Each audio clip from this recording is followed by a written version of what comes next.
Salve, rapaziada, saudações. Eu sou o Taiô E eu sou a Lorena. e nós estamos aqui para apresentar em casalzinho, com muito amor, o capítulo número 3 da autobiografia de Malcolm, um livro que toda pessoa preta deveria conhecer. Mas se você não leu, se você não conhece, não tem problema, a gente está aqui justamente para facilitar e a gente vai ler para você. Tranquilo? Só que antes disso, a gente quer fazer 3 convites. Primeiro, gostaria de convidar vocês para celebrar 99 anos de Malcolm X, lá no nosso quilombo Malcolm X em São Paulo, que vai acontecer esse final de semana, nos dias 17, 18 e 19. Bastante celebração, bastante música, dança, capoeira, tudo de maravilhoso pra gente. E, na sequência, eu gostaria de convidar vocês para o nosso curso de História, na quinta semana da História Preta, que vai acontecer entre os dias 20 e 24, para você conhecer a história preta que você não conhece na escola. Em seguida, também gostaria de convidar vocês para o CFK, a nossa Consciência e Formação de Quilombo. Se você quiser conhecer como o Quilombo Contor funciona por dentro, conhecer como funciona o panafricanismo e o nacionalismo preto, vem com a gente, se inscreve. Tem o link na nossa bio lá, o Linktree, para se inscrever tanto no curso, quanto na celebração do Malcolm X, quanto para o CFK, tá ok? Tem lá todas as informações nas nossas redes sociais. Maravilha, galera. Então vamos para o capítulo 3, Conterrâneo. Nesse capítulo, ele vai justamente falar dessa mudança do Malcolm, quando ele sai do campo e ele começa a conhecer a cidade. Eu parecia-lhe o Abner, o Ferdinando Buscapé das histórias em quadrinhos. Mason, Michigan, estava escrito na minha cara. Os cabelos encarapinhados, avermelhados, estavam cortados ao melhor estilo matuto. Eu nem mesmo usava brilhantina. As mangas do casaco do terno verde terminavam muito acima dos pulsos. As pernas das calças mostravam 3 ou 4 dedos das meias. O sobretudo, comprado na loja de departamento de Lansing, era também verde, um pouco mais claro que o terno, as lapelas estreitas, não muito comprido. Minha aparência era demais até mesmo para ela. Mais tarde, ela contou-me que já vira membros da família Little chegarem da Geórgia em pior forma do que eu. Ela arrumara um pequeno e maravilhoso quarto para mim no alto de sua casa. Era uma verdadeira negra da Geórgia, quando se metia na cozinha com suas panelas e caçarolas. Era o tipo de cozinheira que gostava de empilhar o prato da gente com um jarrete de porco, ervilhas, peixe frito, repolho, batata doce, canjica, pão de milho. E quanto mais se comia, melhor ela se sentia. Eu me comportava à mesa da cozinha de ela como se o amanhã não existisse. Ela continuava a ser uma mulher tão grande, exuberante e impressiva quanto em Manson e Lansing.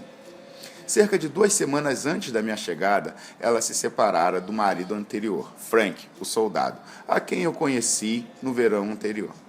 Mas ela estava indo muito bem, não parecia absolutamente abalada.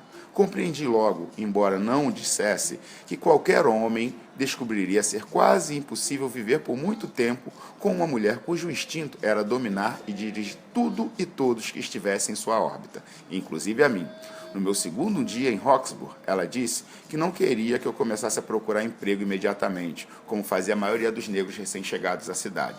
Explicou que recomendara a todos que trouxera para o norte a não se precipitarem, a andarem pela cidade, viajarem de ônibus e metrô, conhecendo Boston antes de se prenderem a algum trabalho. É que nunca mais teriam a oportunidade de conhecer e sentir a cidade em que estavam vivendo.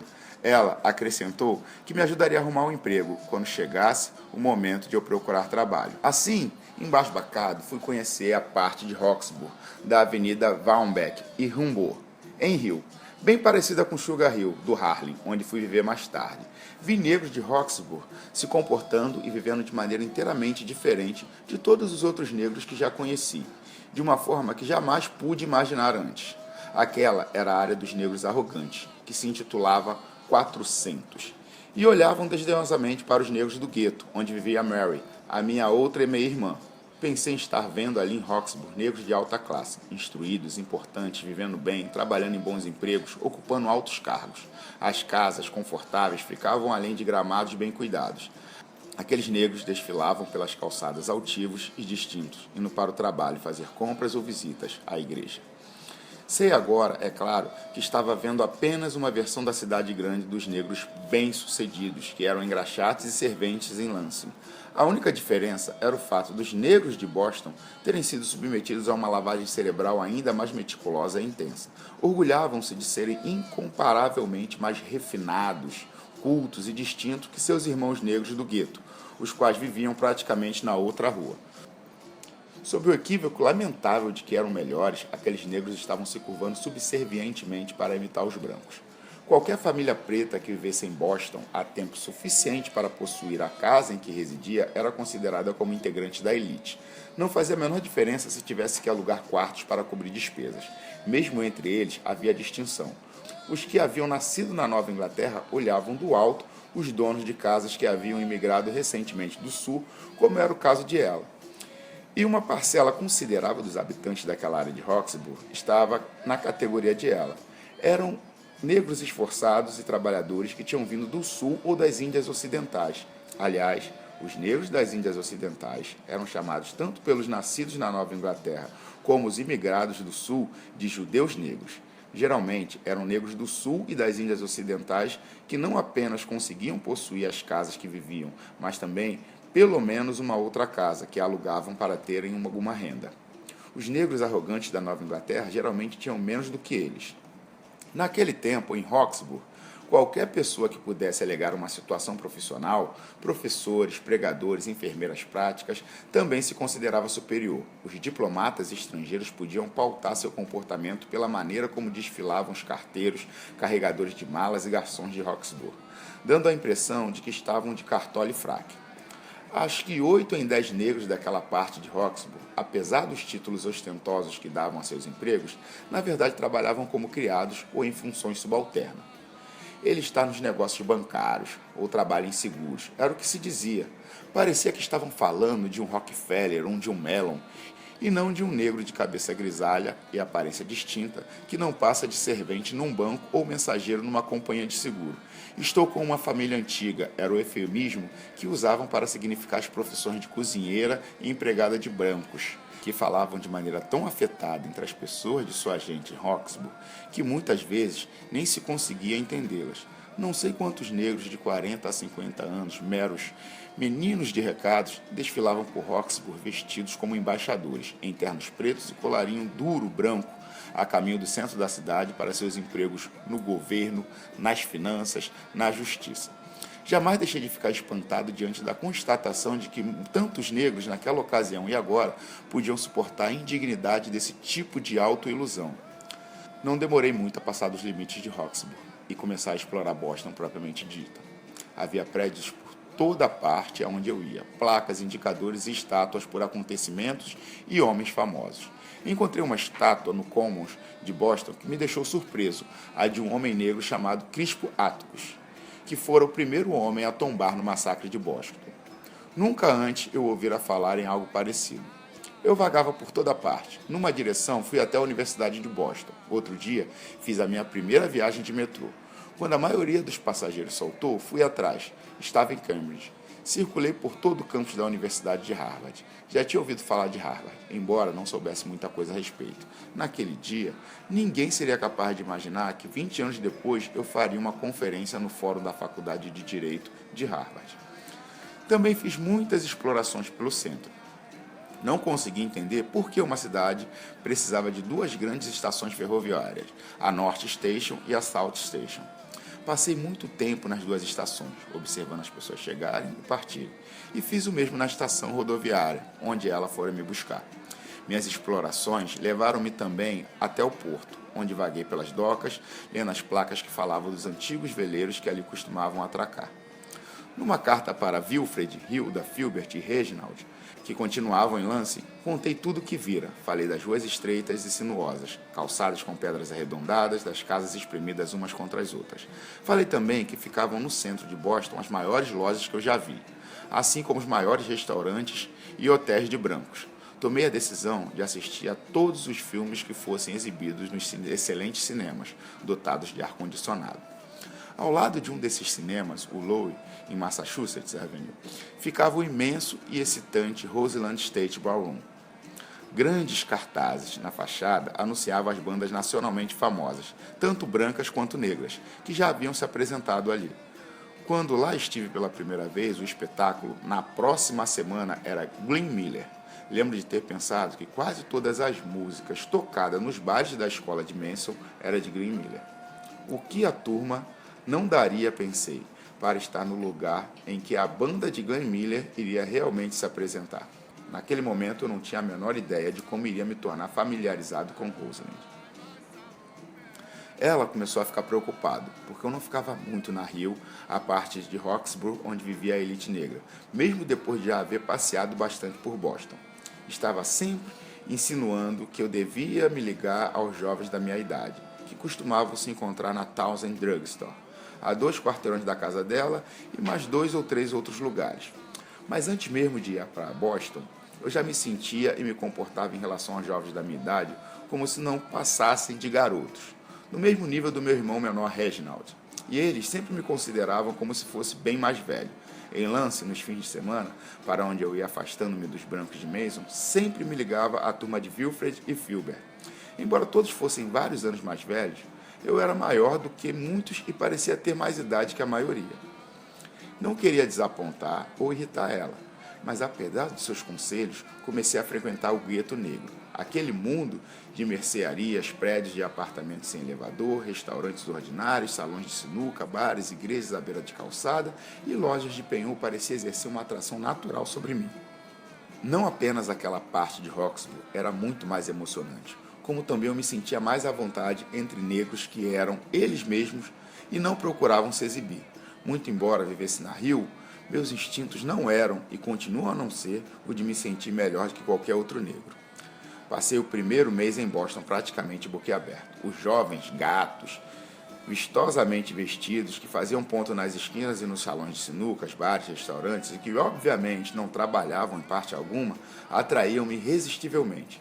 Eu ficava admirado com os cabelos deles, esticados e reluzentes como os dos brancos. Nunca antes eu provara uma bebida mais forte, jamais fumara cigarro. Ali, porém, podia ver crianças pretas de 10 e 12 anos fazendo tudo isso, lançando os dados, jogando carta, brigando, insistindo com os adultos para apostarem por elas no jogo dos números, coisas assim. E eram essas mesmas crianças que diziam palavrões que eu nunca tinha ouvido antes. Usavam expressões de gíria que me eram inteiramente desconhecidas, como estude, uma espécie de garanhão para designar um jovem despreocupado ou independente. Cat, o gato, que corresponde aqui à gíria cara. Chique, filhote de pássaro, designando uma garota. Cool, fresco, temperado, correspondendo a vamos com calma. E hippie, por ficar pensando novas coisas sempre, novas palavras que aprenderam.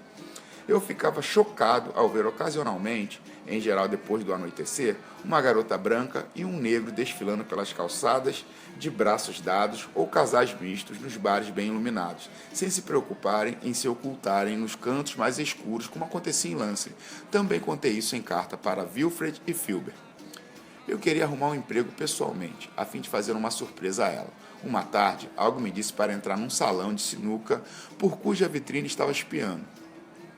Já olhara por aquela vitrine por uma porção de vezes. Não estava querendo jogar sinuca. Para dizer a verdade, nunca antes tinha pegado num taco, mas sentia-me atraído pela visão dos gatos que lá estavam, debruçados sobre as mesas de feltro verde, fazendo aposta, lançando as bolas coloridas nas caçapas. Olhando pela vitrine, naquela tarde em particular, decidi entrar e falar com um cara bem escuro, atarracado, de cabelos esticados, que carregavam as bolas aos jogadores de sinuca e a quem já tinha ouvido os outros chamarem de shorts. Um dia, ao sair do salão de sinuca e me ver parado na calçada, ele disse, "Oi, Red", o que me levava a imaginar que era um cara cordial. Procurando passar o mais despercebido possível, passei pela porta e fui avançando pelo lado do salão de sinuca, evitando as pessoas a caminho dos fundos, onde Short estava enchendo uma lata de alumínio com o pó que os jogadores passavam nas mãos. Ele levantou a cabeça para me olhar. Mais tarde, Short iria se divertir a caçoar de mim, afirmando que aquele primeiro olhar fora suficiente para conhecer toda a minha história. Cara, aquele gato ainda cheirava anterior, dizia ele rindo. As pernas eram tão compridas e a calça tão curta que os joelhos estavam à mostra, e a cabeça dele mais parecia um espinheiro. Naquela tarde, porém, Short não deixou transparecer na expressão o quanto caipira eu parecia, quando disse-lhe que agradeceria se pudesse me informar como alguém conseguiria arrumar um emprego como o dele. Se está pensando em ficar cuidando das bolas, não conheço nenhum salão de sinuca por estas bandas que esteja precisando de alguém, disse Short. Ou está querendo simplesmente escravo que possa encontrar. Um escravo significava um trabalho, um emprego qualquer. Short perguntou-me em que eu já havia trabalhado. Disse que já tinha sido lavador de pratos no restaurante Mason, Michigan. Ele quase deixou a lata cair. É a minha terra, cara. Essa é demais, sou de Lansing. Jamais contei a Short, e ele nunca desconfiou, que era pelo menos uns 10 anos mais moço. Ele imaginou que tínhamos mais ou menos a mesma idade. A princípio, senti-me meio constrangido em contar-lhe, e depois nunca me deu ao trabalho. Short tinha largado a escola secundária de Lansing no primeiro ano. Tinha passado algum tempo morando com um tio em Detroit, e há 6 anos morava com um primo em Huxsburg. Mencionei os nomes de pessoas e lugares de Lansing e ele se lembrava de muitos. Não demorou muito para que estivéssemos conversando como se houvéssemos sido criados no mesmo quarteirão. Senti a satisfação genuína de Short e fiquei na maior felicidade, achando que era muita sorte ter um amigo tão por dentro das coisas quanto obviamente era. Cara, esta é uma grande cidade quando se está por dentro, disse Short. Você é um conterrâneo e por isso vou escolá-lo nas coisas daqui. Fiquei parado onde estava, sorrindo como um idiota. Short acrescentou: tem que ir a algum lugar agora? Se não tem, fique esperando até eu terminar meu horário. Uma coisa que me agradou imediatamente em Short foi a sua franqueza. Quando falei onde morava, ele foi logo dizendo o que eu já sabia, que ninguém por ali suportava os negros de Rio. Mas ele achava que uma irmã que me dava um pouso, sem cobrar aluguel nem me pressionar para encontrar um escravo, não podia ser tão ruim assim. Short explicou que o seu trabalho no salão de sinuca era apenas para se sustentar, enquanto aprendia a tocar sua buzina. 2 anos antes, ele ganhara uma bolada no jogo dos números e comprara um saxofone. Está trancado ali no armário, esperando pela minha lição dessa noite. Short estava tomando lições com alguns outros caras e tensionava formar um dia o seu próprio conjunto. Há muita grana para se ganhar tocando aqui em Roxburgh, explicou Short. Não pretendo me juntar a alguma banda grande para tocar uma noite em cada lugar, só para poder dizer que depois toquei com Count, Duke ou qualquer outro. Achei que ele era muito esperto e desejei ter estudado algum instrumento de sopro, mas nunca tivera a oportunidade. Durante toda a tarde, entre viagens para buscar as bolas lá na frente, Short foi me falando pelo canto da boca quais os caras, parados a espiar ou jogando nesta ou naquela mesa que vendiam maconha, tinham acabado de sair da prisão ou eram arrombadores. Short disse que apostava pelo menos $1 por dia no jogo dos números, assim que acertasse uma bolada e usar o dinheiro para formar sua banda. Fiquei envergonhado ao ter de admitir que jamais apostara no jogo dos números. Afinal, não tinha com que jogar, comentou Short, desculpando-me. Mas assim que começarem algum trabalho, pode começar a apostar para conseguir alguma coisa. Ele apontou para alguns jogadores e cafetões. Informou, num sussurro, que alguns tinham até putas brancas trabalhando para eles. Não preciso mentir, disse Short. E se pode levar uma puta dessas brancas para a cama por $2. Há muita coisa assim por aqui de noite. Vai ver só. Declarei que já tinha visto algumas dessas brancas e Short perguntou: já comeu alguma? Meu constrangimento por essa inexperiência era óbvio. Short disse: não precisa ficar envergonhado por causa disso, cara. Comi algumas antes mesmo de sair de Lansing. Alguma daquelas polacas que atravessavam a ponte. Aqui, quase todas são italianas e irlandesas. Mas não faz muita diferença de que tipo elas são. Quase todas são uma trepada e tanto. Não faz muita diferença em parte alguma, porque não há nada que elas gostem mais que um garanhão negro. Ao longo da tarde, Short apresentou-me diversos jogadores e espectadores dizendo: é meu conterrâneo, está procurando por um trabalho. Se souberem de alguma coisa, podem me dizer.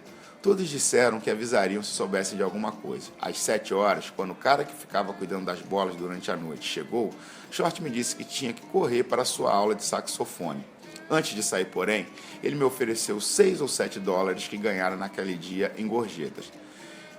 Está com grana suficiente, conterrâneo? Falei que estava, que tinha $2. Short obrigou-me a aceitar mais 3, dizendo: serve para engordar um pouco seu bolso. Antes de sairmos, ele abriu a caixa do saxofone e mostrou o meu instrumento. Era um saxofone alto de latão brilhando intensamente contra o veludo verde. Não perca a cabeça e apareça de novo amanhã, conterrâneo. Tenho certeza de que algum dos caras vai lhe arrumar um emprego. Ao chegar em casa, ela me disse que um homem chamado Short telefonara, deixara um recado. O engraxate do Roseland State Ballroom estava largando o lugar naquela noite e Short lhe pedira que guardasse a vaga para mim.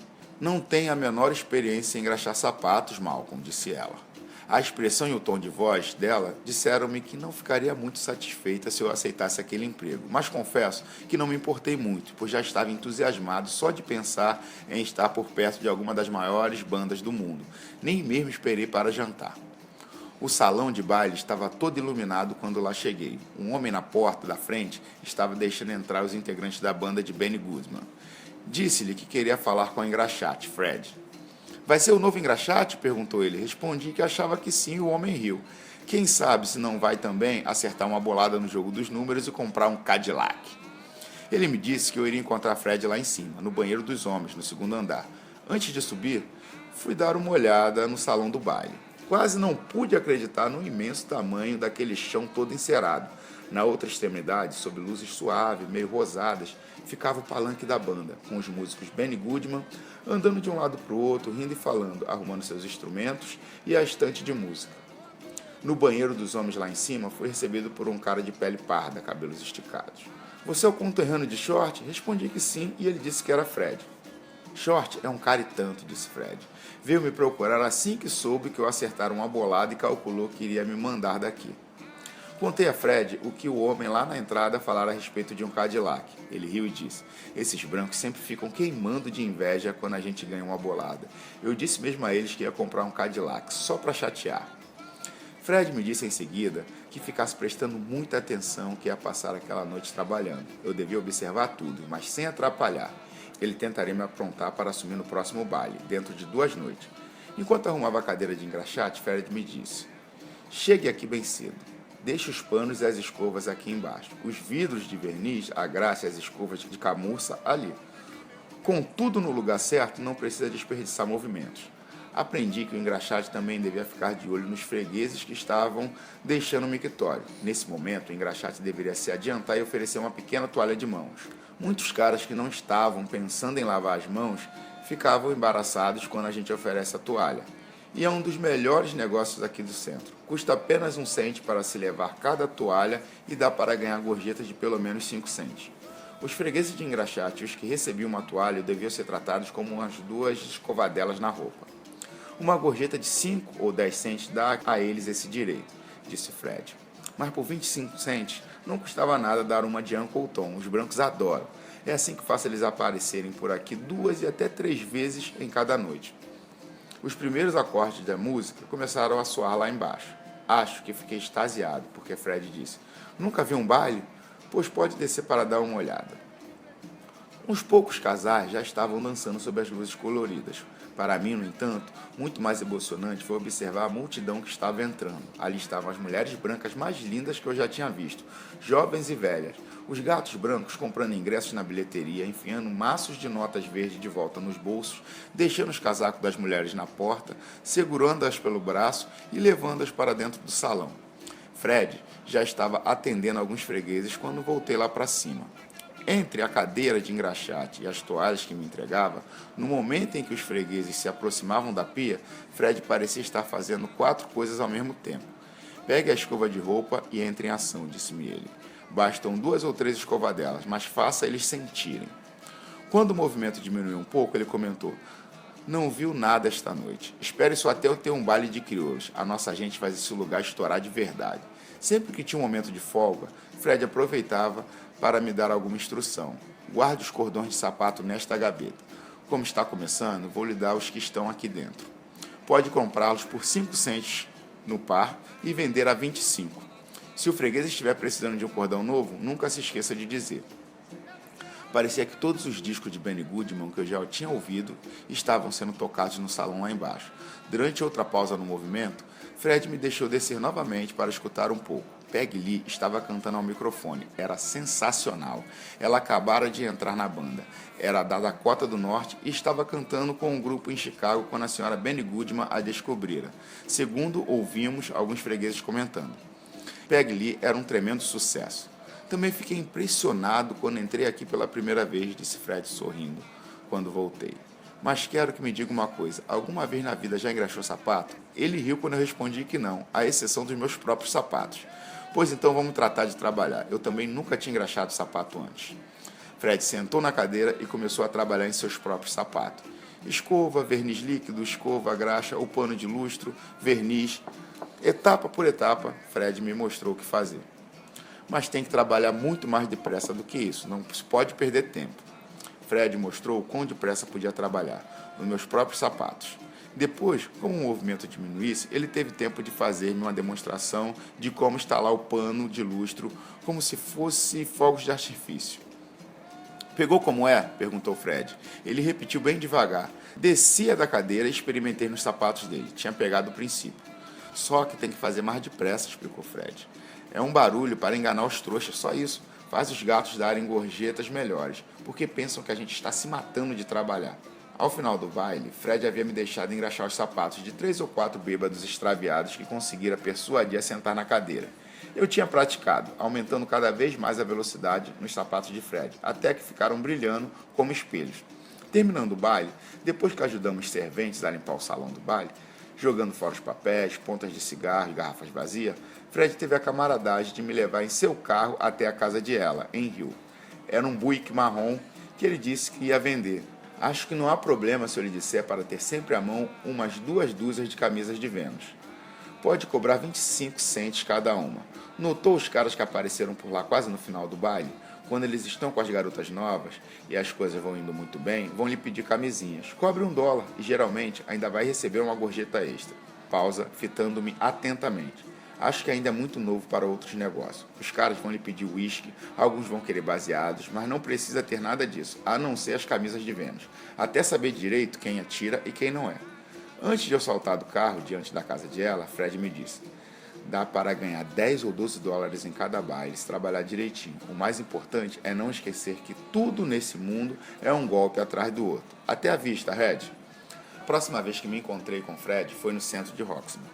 Algumas semanas depois, à noite, ele estava em seu carro Cadillac cinza pérola estacionado na mata. Precisaram de muito tempo em Roseland para descobrir que Fred não ganhava tanto dinheiro como engraxate e distribuidor de toalhas quanto com a venda de uísque e baseados e promovendo os encontros de brancos com prostitutas negras. Também havia descoberto que muitas garotas brancas sempre apareciam nos bailes dos negros. Algumas eram prostitutas, cujos cafetões as levavam ao Roseland para misturarem negócios com prazer. Outras vinham com os namorados negros e algumas apareciam sozinhas, a fim de uma trepada sem compromisso com os negros sempre disponíveis, animados e abundantes. Nos bailes de brancos, é claro, não era permitida a entrada de negros, e era nessas ocasiões que os cafetões de prostitutas negras costumavam mostrar a um novo engraxate como ganhar alguma grana por fora, dando um endereço ou telefone aos brancos que apareciam ao final do baile procurando por garotas negras. A maioria dos bailes no Roseland era apenas para os brancos, com bandas inteiramente brancas. Mas a única banda branca a tocar ali para um baile de negros, ao que me lembre, foi o de Charlie Barnet. A verdade é que bem poucas bandas brancas poderiam satisfazer aos dançarinos negros. Mas também não posso deixar de dizer que Cherokee e Redskin Rumba, de Charlie Barnet, sempre deixavam aqueles negros doidos. Eles lotavam o salão, as mulheres em vestidos de seda e cetim, os cabelos penteados em todos os estilos, os homens na maior elegância com seus trajes amigos da onça, os cabelos esticados, todo mundo sorrindo na maior felicidade. Alguns dos músicos subiam até o banheiro dos homens por volta das 8 horas e engraxavam os sapatos antes do trabalho começar. Duke Ellington, Count Basie, Lionel Hampton, Coote Williams e Jimmy Lanceford foram alguns dos que sentaram na minha cadeira de engraxate naquele tempo. Eu fazia meu pano de lustre estalar como se alguém tivesse acendido fogos de artifício chineses. O grande sax alto de Duke, Judge Hodges, o ídolo de short, ainda está me devendo uma engraxada. Ele estava sentado uma noite na cadeira, conversando com o baterista da banda, Sonny Blair, que estava de pé ao lado.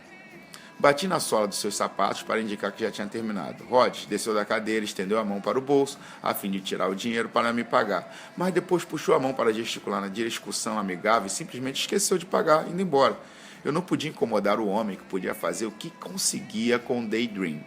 Lembro que tive uma conversa de cadeira de engraxate com o grande cantor de blues Count Basie, Jimmy Rush. Ele é o cara que ficou famoso por Sent For You Yesterday, Here You Come Today e coisas assim. Lembro que os pés de Rush eram grandes e tinham um formato esquisito. Não eram como a maioria dos pés grandes, mas arredondados e gorduchos como o próprio Rush. Ele me apresentou a outros músicos de base, como Lester Young, Harry Edison, Bud Tate, Don Byas, Dick Wells, Buck Clayton. Depois, eles entravam sozinhos no banheiro e jamais deixavam de me dizer "Oi, Red", sentavam na cadeira e meu pano de lustre repicava na batida de todos os discos dele, que não me saíam da cabeça. Acho que os músicos jamais tiveram em parte alguma um engraxate que fosse um fã maior do que eu e procurava contar todas aquelas coisas que estavam me acontecendo nas cartas que escrevia a Wilfred, Hilda, Filber, Reginald em Lansing. Agora vou passar para a Lorena continuar. Vai lá, Lulu. Eu nunca recebia boas gorjetas até a metade dos bailes de negros. Era quando os dançarinos começavam a se sentir bem e se tornavam generosos. Depois dos bailes de brancos, quando eu ajudava a limpar o salão, jogávamos fora talvez uma dúzia de garrafas vazias de bebida. Mas depois dos bailes de negros, tínhamos que jogar fora caixas cheias de garrafas pequenas e não eram porcarias, mas bebidas das melhores marcas, especialmente Scott. Durante as pausas no movimento do banheiro dos homens, eu podia ficar até 5 minutos assistindo ao baile. Os brancos dançavam como se alguém tivesse lhe ensinado. Esquerda, 1, 2, direita, 3, 4. Eram os mesmos passos e padrões repetidos interminavelmente, como se alguém os estivesse orientando. Mas os negros eram diferentes. Agarravam as suas parceiras, até mesmo as donas brancas que frequentavam os bailes de negros, com força e decisão. Ninguém no mundo podia coreografar a maneira como eles dançavam, fazendo o que lhes desse na veneta. Meus irmãos negros de hoje podem me odiar pelo que vou dizer agora, mas a verdade é que muitas garotas negras eram atropeladas pelos machos negros correndo atrás das mulheres brancas. Parecia até que Deus tinha mandado algum dos seus anjos à terra. É claro que os tempos mudaram. Se acontecesse hoje, aquelas mesmas garotas pretas sairiam atrás daqueles machos negros, e os mesmos fariam as mulheres brancas. Alguns casais nos bailes de negros eram tão soltos, improvisando passos e movimentos, que mal dava para se acreditar que era possível o que estavam fazendo. Eu podia sentir o ritmo nos ossos, muito embora jamais tivesse dançado. "Está na hora do show", o pessoal começava a gritar quando chegava a última hora do baile. 2 dúzias de casais realmente quentes ficavam na pista, as mulheres calçando sapatos de lonas brancos sem saltos. A banda passava a tocar com toda a força e os outros dançarinos formavam um círculo, batendo palmas e gritando para assistir à frenética competição que começava ocupando apenas um quarto ou menos do salão. A banda, os espectadores e os dançarinos faziam com que Roseland Ballroom parecesse um imenso navio a balançar. As luzes iam mudando de cor, rosa, amarelo, verde, azul, iluminando os casais a pinotearem como se estivessem doidos. O pessoal estimulava a banda a apertar o ritmo, que ia aumentando cada vez mais de intensidade até que um primeiro casal e depois outro e mais outro simplesmente perdia as forças e cambaleava para o meio da multidão, extenuados e encharcados de suor. Algumas vezes eu descia para assistir. Ficava parado logo depois da porta, pulando ao compasso da música, com a escova de roupa no bolso. Volta e meia, o gerente aparecia para me gritar que havia fregueses à minha espera lá em cima. Não consigo me lembrar exatamente quando tomei o meu primeiro uísque, fumei meus primeiros cigarros, experimentei meu primeiro baseado. Mas sei que foi na mesma ocasião em que comecei a jogar dados e cartas, a apostar o meu dólar por dia no jogo de números, a me encontrar de noite com Shorty e seus amigos. Todos riam das piadas de Shorty sobre como eu era matuto quando ele me conhecera. Sei agora que continuava a ser um matuto, mas me sentia feliz, porque todo mundo aceitava. Íamos para a casa de alguém e, geralmente de uma das garotas, começávamos a esquentar os baseados, deixando a cabeça mais leve, o uísque ardendo na barriga. Todos compreendiam que eu precisava continuar com a cabeça encarapinhada por mais algum tempo, a fim de que os cabelos crescessem o bastante para que Shorty pudesse esticá-los para mim. Numa dessas noites, comentei que já tinha economizado quase a metade do que precisava para comprar um traje de amigo da onça. Economizar? Shorty não podia acreditar. Nunca ouviu falar de crédito, conterrâneo? Ele disse que iria telefonar para uma loja de roupas da vizinhança assim que eu acordasse, e que eu deveria ir até lá bem cedo. O vendedor, um judeu ainda jovem, foi ao meu encontro assim que entrei na loja. "É amigo de Shorty?" Eu disse que sim, espantado por verificar como Shorty conhecia uma porção de gente. O vendedor escreveu meu nome no formulário, o de Roseland como local de trabalho, o endereço de ela como residência. O nome de Shorty foi registrado como da pessoa que me havia recomendado. E o vendedor informou: "Shorty é um dos nossos melhores fregueses." Fui devidamente medido e depois o vendedor foi buscar um traje amigo da onça num cabide. Era simplesmente sensacional. A calça azul celeste, com um palmo na altura dos joelhos e se estreitando daí para baixo, até ficar com meio palmo na bainha, com um casaco comprido que era justo na cintura e se abria abaixo dos joelhos. O vendedor disse que, como presente, a loja ia me dar um cinto de couro estreito com a minha inicial, L, gravada na fivela. Acrescentou que deveria também comprar um chapéu, e foi o que fiz, escolhendo um chapéu azul, com uma pena na aba de 10 centímetros. Depois a loja me deu outro presente, uma corrente comprida de elos grossos dourados, que caía mais abaixo do que a bainha do paletó. Eu estava presa ao crédito para sempre. Quando me apresentei a ela, vestido a caráter, ela me contemplou demoradamente e depois disse: acho que tinha mesmo de acontecer, mais cedo ou mais tarde. Tirei 3 daquelas fotografias de 25 cents em tons sépias que eram reveladas e copiadas enquanto a gente esperava, posando como os gatos que estavam por dentro. O chapéu caído de banda, os joelhos encostados, os pés bem separados, os dedos indicadores apontando para o chão. O casaco comprido e a corrente pendurada e a calça larga pareciam muito mais espetaculares quando se posava assim. Autografei uma das fotografias e mandei para meus irmãos em Lance, a fim de que pudessem ver como eu estava me saindo bem na cidade grande. Dei outra a ela e a terceira a Shorty, que ficou comovido de verdade. Fazia parte do nosso código de quem estava por dentro das coisas não manifestar esse tipo de afeição. Shorty finalmente decidiu que os meus cabelos já estavam compridos o bastante para serem esticados.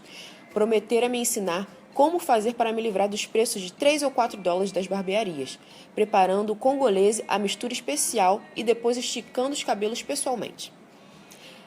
Peguei a lista de ingredientes que ele escrevera e fui a uma mercearia onde comprei uma lata de lixívia, Red Devil, 2 ovos e 2 batatas de tamanho médio.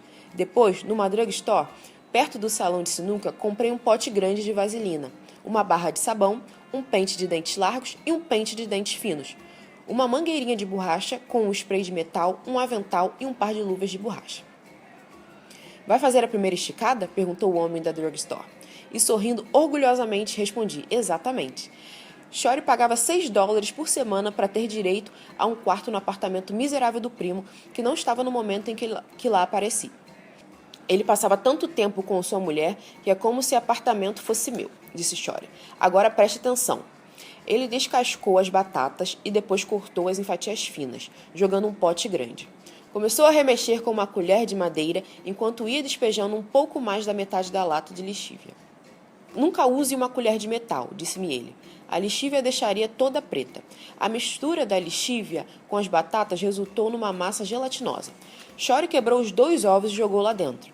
Passando a congolese, adquiriu uma cor amarelada. Shorty disse: põe a mão no pote. Encostei a mão no pote de fora e, no instante seguinte, retirei-a bruscamente. Está quente mesmo. É por causa da lixívia. Agora já sabe que vai queimar quando eu passar em você. E pode ter certeza de que queima de verdade. Mas quanto mais tempo você aguentar, mais esticados os cabelos vão ficar. Shorty me fez sentar e amarrou o avental de borracha novo no meu pescoço. Penteou meus cabelos encarapinhados para cima, depois pegou um punhado de vaselina e espalhou pelos meus cabelos e couro cabeludo. Também passou vaselina no meu pescoço, orelhas e testa. Quando eu lavar sua cabeça, não se esqueça de me dizer se algum lugar está ardendo, avisou-me Shorty, lavando as mãos e pondo as luvas de borracha, vestindo em seguida o seu próprio avental de borracha. Deve lembrar sempre que qualquer congolese que ficar vai queimar e fazer uma ferida na sua cabeça. O congolese parecia apenas um pouco quente quando Shorty começou a aplicá-lo com um pente. Mas no instante seguinte, tive a sensação de que minha cabeça estava pegando fogo. Cerrei os dentes e apertei com toda a força os lados da mesa. Parecia que o pente estava me arrancando a pele. Meus olhos ficaram cheios de lágrimas e o nariz começou a escorrer. Não conseguia mais aguentar, corri para a bacia. Estava xingando Shorty com todos os palavrões que conhecia quando ele começou a despejar água do chuveirinho na minha cabeça, pondo-se a lavá-la, com bastante espuma. Ele lavou, enxaguou, talvez umas 10 ou 12 vezes, a cada vez fechando mais um pouco a torneira de água quente, até que a água ficou fria, o que ajudou um pouco. Está sentindo algum ponto arder? Não. Consegui balbuciar, sentindo que os joelhos tremiam incontrolavelmente. Pois então volte a sentar. Acho que saiu tudo certinho. Minha cabeça voltou a pegar fogo quando Shorty, com sua toalha grossa, começou a enxugá-la, esfregando com toda a força. Mais devagar, mais devagar. Eu não parava de gritar. A primeira vez é sempre pior. Não demora muito e vai estar acostumado. A coisa saiu muito bem, conterrâneo. Está com uma boa esticada. Quando Chore finalmente me deixou levantar e dar uma olhada no espelho, descobri que meus cabelos estavam caídos em mechas inertes e úmidas. O couro cabeludo ardia, mas não tanto quanto antes. Dava para suportar. Chore passou a toalha pelos meus ombros, por cima do avental de borracha. Começou a passar novamente vaselina nos meus cabelos. Eu podia senti-lo a me pentear, puxando os cabelos para trás, primeiro com o pente grosso, depois com o pente fino. Depois, com uma navalha, ele ajeitou com todo cuidado os cabelos da nuca, ajeitando em seguida as costeletas. Minha primeira olhada no espelho fez-me esquecer inteiramente toda a dor que sentira. Já tinha visto algumas cabeleireiras esticadas sensacionais, mas quando é a primeira vez, na nossa própria cabeça, depois de uma vida inteira de carapinha, a transformação é espantosa. O espelho mostrava Chore atrás de mim. Ambos estávamos sorrindo e suando, e no alto da minha cabeça estava aquela camada suave e lustrosa de cabelos vermelhos. Vermelhos de verdade, tão lisos quanto de qualquer branco. Como eu era ridículo e estúpido bastante para ficar ali, imerso na admiração dos meus novos cabelos parecendo brancos, refletido no espelho do quarto de Chore. Jurei que nunca mais passaria sem uma boa esticada e cumpri a promessa por muitos anos. Foi meu primeiro passo realmente grande a caminho de autodegradação. Suportar toda aquela dor, literalmente queimar minha carne só para fazer com que meus cabelos ficassem parecendo com o de um branco. Eu me juntava à multidão de homens e mulheres negros da América que sofreram uma lavagem cerebral tão grande até acreditarem que os pretos são inferiores e os brancos superiores, e que devem até mesmo violar e mutilar os corpos que Deus criou para tentarem parecer bonitos pelos padrões dos brancos. Olhem ao redor hoje, em qualquer cidade pequena ou grande, nas espeluncas mais ordinárias e no saguão integrado do Alford Astoria, certamente hão de ver uma porção de pretos com cabelos esticados. E vão ver também mulheres pretas usando perucas verdes, roxas, rosas, vermelhas e platinum blonde. São mais ridículos que uma comédia pastelão. Faz a gente se perguntar se o negro não perdeu inteiramente o seu senso de identidade, se não perdeu o contato consigo mesmo. Vamos encontrar cabelos esticados em muitos dos negros da suposta classe superior. E porque eu detesto ter que dizer, vamos encontrar também em muitos artistas negros. Uma das razões pelo quais sinto admiração especial por algum deles, como Lionel Hampton e Sidney Poitier, entre outros, é o fato de terem mantido seus cabelos como são e lutarem assim mesmo para chegar lá em cima. Admiro qualquer negro que nunca esticou os cabelos ou que teve bom senso suficiente para abandonar essa prática, como eu finalmente fiz. Não sei qual o tipo de esticada autodestruidora que constituía a maior vergonha, se a que se encontra nas cabeças dos pretos das supostas classe média e classe superior, que deviam pensar melhor, ou a que se vê nas cabeças dos pretos mais pobres, mais oprimidos, mais ignorantes. Estou me referindo ao tipo de negro que vive em gueto e recebe o salário mínimo legal, como era o meu caso quando fiz a primeira esticada. É geralmente entre esses negros pobres que muitas vezes os homens usam lenços pretos na cabeça. É que está tentando fazer sua esticada perdurar mais algum tempo, entre as visitas à barbearia. Os cabelos esticados sem um lenço preto a cobri-lo só não exibidos em ocasiões especiais para mostrar como seu dono está por dentro. O mais irônico é que jamais ouvi qualquer mulher, branca ou preta, manifestar qualquer admiração por cabelos esticados. É claro que qualquer mulher branca que sai com um homem preto não está pensando nos cabelos dele, mas não entendo como uma mulher, com o mínimo de orgulho de raça, possa andar pelas ruas com um homem preto de cabelos esticados, o emblema da vergonha que ele sente de ser preto. Para minha própria vergonha, ao falar de tudo isso, estou me referindo em primeiro lugar a mim mesmo, porque nunca houve nenhum negro que esticasse os cabelos mais assiduamente do que eu. Falo por experiência pessoal quando digo que qualquer preto que estica os cabelos hoje em dia, assim como qualquer mulher preta que usa perucas de brancas, estaria 1000 vezes melhor se desse ao cérebro, em sua cabeça, só a metade da atenção que dá aos seus cabelos. Caraca, arrasou, Lulu, bate aí. Galera, então é isso, tá entregue aí o terceiro capítulo da autobiografia de Malcolm, como a gente vem reforçando, é algo que toda pessoa preta deveria conhecer, é algo fundamental, e se você não teve a oportunidade de ler, é para isso esse projeto, a gente está aqui lendo para você. Capítulo 3 entregue, em breve a gente vem com o quarto capítulo, espero que vocês tenham gostado, e gostaria novamente de pedir a Lorena para reforçar os convites que nós fizemos no início, na abertura, na apresentação desse terceiro capítulo. Vai lá, Lulu, chama todo mundo com a sua graça e simpatia, vai. Então, galera, lembrar que nesse dia 17, 18 e 19 a gente vai estar celebrando o aniversário de Malcolm lá no nosso quilombo Malcolm X, lá em São Paulo. E também lembrar de se inscrever no nosso curso de História, que acontece logo em seguida, dias 20 a 24 de maio. Tá ok? Para conhecer a história preta. E também lembra de se inscrever no CFK para conhecer mais sobre panafricanismo, nacionalismo negro e conhecer como funciona o Cota por dentro e quem sabe fazer parte, junto com a gente, dessa organização. E é isso, arrasou, Lulu. Tá eu e Lulu com muito amor. Beijinho, valeu. Valeu, galera. Vamos que vamos.